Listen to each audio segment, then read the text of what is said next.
In today's time, everyone wants to look good. A healthy, bouncy hair is the real asset to our looks. Apart from looks, a healthy hair is also an important indicator of your inner health. Hello friends, I am Dr. Mansi and welcome to Simplify Minds. Simplify Minds में आज हम लेके आए हैं एक बहुत ही interesting topic, hair loss. Hair loss is one of the 5 major problems majority of the people in the world is facing. So, आज हम बात करेंगे what are the causes, what are the treatments for hair loss, especially in females.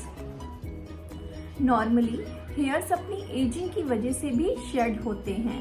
Scientifically अगर number के according देखा जाए तो up to 100 strands per day अगर आपके हेयर्स शेड हो रहे हैं तो इसको नॉर्मल ही माना जाएगा. सबसे पहले बात करते हैं कि हेयर लॉस के पैटर्न्स कौन से होते हैं.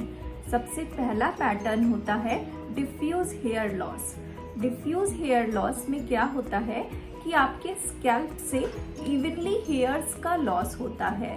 इसको आप ऐसे आइडेंटिफाई कर सकते हैं कि अगर आप पोनी टेल बनाते हैं, अगर आप बन बनाते हैं तो पोनी टेल की थिकनेस धीरे धीरे कम होती चली जाएगी और आप आइडेंटिफाई करेंगे कि आपके हेयर लॉस हो रहा है. इस टाइप के हेयर लॉस को डिफ्यूज हेयर लॉस बोलते हैं. सेकंड पैटर्न होता है patchy hair loss. Patchy hair loss में जो आपका हेयर फॉल होता है वो इवनली नहीं होता है.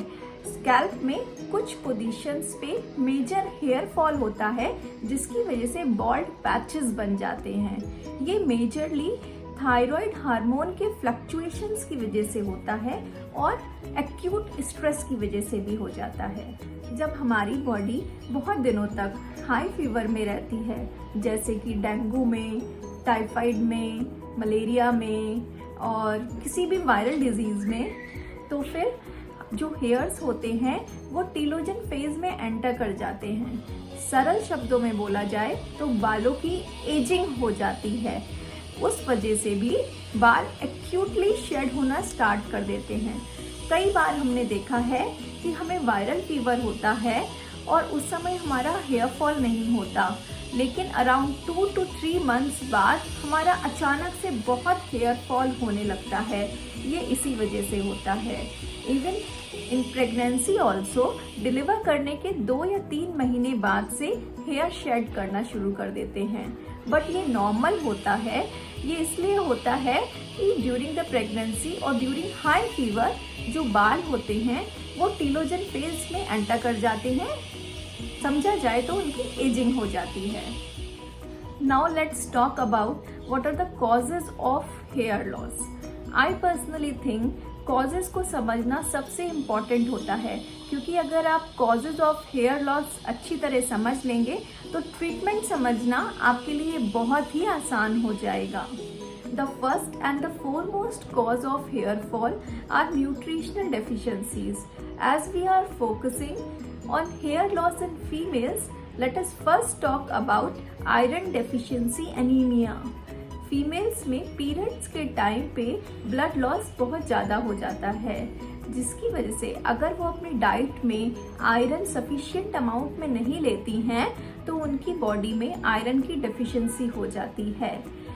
बॉडी में कोई भी डेफिशिएंसी हो, सबसे पहले वो ब्लड में रिफ्लेक्ट होती है और ब्लड सर्कुलेशन के थ्रू हेयर फॉलिकल्स को अफेक्ट कर देती है. इस अफेक्टेड हेयर फॉलिकल्स की वजह से हेयर फॉल होने लगता है. सेकेंड नंबर पे आता है protein deficiency. As we all know that hair is made up of 90 to 91% of protein. So protein की डेफिशिएंसी की वजह से भी बहुत ज़्यादा हेयर फॉल होता है. थर्ड नंबर पे आता है विटामिन डी की डेफिशिएंसी. यस, हमारा मेन फोकस होता है आयरन और प्रोटीन पर, लेकिन हम ये भूल जाते हैं कि vitamin D also plays a major role, क्योंकि अगर विटामिन डी हमारी बॉडी में कम होगा तो कैल्शियम का अब्जॉर्प्शन नहीं हो पाएगा और कैल्शियम की डेफिशिएंसी भी एक मेजर कारण होती है हेयर फॉल होने का. न्यूट्रिशनल डेफिशिएंसीज के बाद बात करते हैं हार्मोनल इम्बैलेंसेस के. Hormonal imbalances second major cause होता है हेयर लॉस इन फीमेल्स में. हार्मोनल इम्बैलेंसेस में सबसे पहले हम बात करते हैं पीसीओडी की। पीसीओडी को पॉलीसिस्टिक ओवेरियन डिजीज भी बोला जाता है और इसका मेजर रीजन होता है sedentary life style. Polycystic ovarian disease में पेशेंट बहुत ज़्यादा ओवरवेट हो जाता है, उसके फेशियल हेयर ग्रोथ बढ़ जाते हैं और हेयर फॉल होने लगता है। वो बहुत स्ट्रेस में रहने लगता है और उसके पीरियड्स भी इर्रेगुलर हो जाते हैं। न्यूट्रिशनल डेफिशिएंसीज और हार्मोनल इम्बैलेंसेस के बाद बात करते हैं एक्सटर्नल फैक्टर्स की। एक्सटर्नल फैक्टर्स में जो सबसे मेजर फैक्टर होता है वो होता है स्ट्रेस। स्ट्रेस के बाद सेकंड नंबर पे आता है एक्सेसिव यूज ऑफ हीट और केमिकल ट्रीटमेंट्स जो लोग पार्लर में लेते हैं, उसकी वजह से भी हेयर फॉल के चांसेस बहुत ज़्यादा बढ़ जाते हैं। थर्ड नंबर पे आता है जो शैम्पूज हम डेली यूज़ करते हैं, उस शैम्पू में सोडियम लॉरेल सल्फेट होता है। ये सल्फेट्स भी बालों के लिए बहुत हार्मफुल होते हैं और ये भी एक बहुत इम्पॉर्टेंट फैक्टर है हेयर कॉजेस के बाद बात करते हैं ट्रीटमेंट की। ट्रीटमेंट में सबसे पहले तो आपको ध्यान रखना है कि मॉर्निंग टाइम में 10 to 15 मिनट्स सनलाइट में एक्सरसाइज ज़रूर करनी है। इसके दो फायदे होंगे। एक तो एक्सरसाइज करने की वजह से आपके बॉडी में ब्लड सर्कुलेशन बहुत अच्छा हो जाएगा और ब्लड सर्कुलेशन अच्छा होगा तो ऑटोमेटिकली हेयर फॉलिकल्स की ग्रोथ भी अच्छी हो जाएगी। सेकंड नंबर पे विटामिन डी आपकी को बहुत प्रॉपर अमाउंट में मिलेगा, जिसकी वजह से कैल्शियम का अब्जॉर्प्शन भी बहुत अच्छा हो जाएगा। तो ज़्यादा से ज़्यादा ध्यान दें कि सुबह उठ के 10 to 15 मिनट्स एक्सरसाइज ज़रूर करनी है। इसको अपने रूटीन का एक पार्ट बनाइए। सेकंड टिप है कि कोशिश कीजिए कि एक वेल बैलेंस्ड डाइट लें। वेल बैलेंस्ड डाइट मतलब कि जिसमें आयरन, कैल्शियम, प्रोटीन, एंटीऑक्सीडेंट्स एक प्रॉपर और बैलेंस अमाउंट में हो। थर्ड टिप है ट्राई कीजिए कि हेल्दी फैट्स अपनी डाइट में ज़रूर लें। 5 ऐसी चीज़ें जिसमें हेल्दी फैट्स बहुत सफिशिएंट अमाउंट में प्रेजेंट होता है वो होती हैं आलमंड, कैश्यू, वॉलनट, ग्राउंडनट जिसे पीनट भी बोलते हैं और फ्लैक्स सीड्स। कोशिश कीजिए कि अवेलेबिलिटी के अकॉर्डिंग इन 5 में से एक चीज़ आप रोज़ खाएं। वीडियो के एंड में बात करते हैं कुछ नेचुरल रेमेडीज़ की। इन नेचुरल रेमेडीज़ को यूज़ करके आप बहुत हद तक अपने हेयर फॉल को कंट्रोल कर सकते हैं। सो फर्स्ट रेमेडी में आपको यूज़ करनी है 2 इंग्रेडिएंट्स। वो इंग्रेडिएंट्स हैं curry leaves and coconut oil. ये दोनों ही इंग्रेडिएंट्स इंडिविजुअली भी बालों के लिए बहुत अच्छे होते हैं। क्या करना है, आपको कोकोनट ऑयल को गर्म करने रखना है और उसमें करी लीव्स डाल देनी है। ऑयल को तब तक गर्म करना है जब तक करी लीव्स का कलर ब्लैक ना हो जाए। उसके बाद गैस को बंद कर देना है और ऑयल को ठंडा होने के लिए रख देना है। पूरी तरीके से रूम टेम्परेचर पे आने के बाद हमको करी लीव्स को ऑयल में से निकाल लेना है और जो ये ऑयल हमारा बचा हुआ होता है इसको अपनी उंगलियों में लेके धीरे धीरे स्कैल्प पे मसाज करना है। मसाज करने के बाद 10 to 15 मिनट्स तक के लिए इसको सर में छोड़ देना है और फिर नॉर्मल पानी से हेड वॉश कर लेना है। ध्यान रखिए बाल धोने के लिए सिर्फ नॉर्मल टेम्परेचर पे पानी का ही यूज़ करें, गर्म पानी का यूज़ नहीं करना है।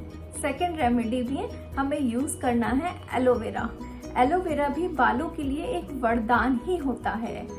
एलोवेरा को हम डायरेक्टली प्लांट से यूज़ कर सकते हैं और इसका यूज़ भी बहुत सिंपल है। प्लांट्स में से एलोवेरा निकाल के अपने हाथों में लेके स्कैल्प पे मसाज करनी है और आप बालों की फुल लेंथ में भी मसाज कर सकते हैं। लगाने के बाद इसको 10 to 15 मिनट्स तक बालों में छोड़ देना है और उसके बाद नॉर्मल वाटर से हेड वॉश कर लेना है। यहाँ भी ये याद रखना है कि गर्म पानी का यूज़ नहीं करना है। बात करते हैं थर्ड रेमेडी की। थर्ड रेमेडी में हम यूज़ करेंगे विटामिन सी के सब्स्टिट्यूट्स जो हमारी किचन में बहुत ही ईजिली अवेलेबल होते हैं। वो होते हैं आंवला और लेमन। आंवला का पाउडर लेना है और उसमें लेमन डाल के एक पेस्ट बना लेना है। उस पेस्ट से अपने स्कैल्प की अच्छे से मसाज करनी है और आप चाहें तो अपने बालों की फुल लेंथ में भी वो अप्लाई कर सकते हैं। ये एज अ पेस्ट की तरह, एक एज अ मास्क की तरह काम करेगा। इस हेयर मास्क को 10 to 15 मिनट्स अपने बालों में छोड़ना है और उसके बाद एज यूजुअल नॉर्मल वाटर से हेड वॉश कर लेना है। जाते जाते मैं देना चाहूंगी आपको कुछ बोनस टिप्स। इन बोनस टिप्स का यूज करके आप काफी हद तक अपनी हेयर फॉल की प्रॉब्लम्स को सॉल्व कर सकते हैं। फर्स्ट टिप है कि हमको कभी भी गीले बालों को कॉम्ब नहीं करना चाहिए। सेकंड टिप है कि बालों को बहुत देर तक टाई करके टाइटली नहीं रखना चाहिए। थर्ड टिप है कि वीक में 2 बार कम से कम वार्म ऑयल से स्कैल्प की मसाज जरूर करनी चाहिए। कोई भी सिंथेटिक ऑयल नहीं यूज कीजिए, आइदर कोकोनट ऑयल यूज कीजिए या मस्टर्ड ऑयल यूज कीजिए और हमेशा उसको थोड़ा सा वार्म कर लीजिए। फोर्थ टिप है फ्रंट कॉम्बिंग करने की बजाय बैक कॉम्बिंग कीजिए। बैक कॉम्बिंग करने से स्कैल्प में ब्लड सर्कुलेशन बहुत इम्प्रूव हो जाता है और फॉलिकल्स की हेल्थ इम्प्रूव हो जाती है। मैंने जो भी नेचुरल रेमेडीज आपको दी हैं उनमें से आप कौन सी यूज करना चाहेंगे ये कमेंट सेक्शन में लिख के मुझे जरूर बताइएगा। अगर मेरा वीडियो आपको अच्छा लगा है तो प्लीज इस वीडियो को लाइक कीजिए, अपने फ्रेंड्स और फैमिली के साथ शेयर कीजिए और साइंटिफाई माइंड्स को सब्सक्राइब कीजिए। मिलते हैं नेक्स्ट वीडियो में एक नए इंटरेस्टिंग टॉपिक के साथ। तब तक के लिए bye bye, have a great day.